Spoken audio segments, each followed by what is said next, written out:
Present by Mahesh के video. कैसे मना दुर्गा भवानी कैसे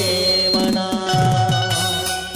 डीजे महेश कैसे मना कैसे मना दुर्गा भवानी कैसे मना कैसे मना कैसे मना कैसे मना कैसे मना कैसे मना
मजा आथे कि नहीं माथे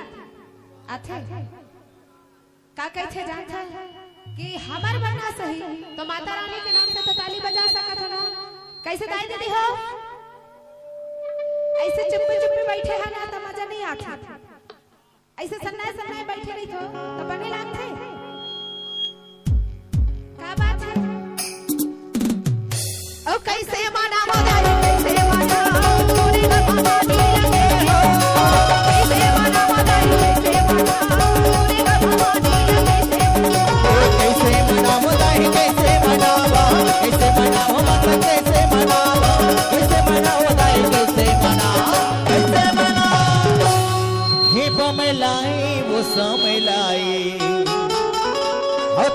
दुरु के दुर्गा दाई दे दे दरस मुलाया के माता महामाई हे भमलाई वो समलाई दुरु के दुर्गा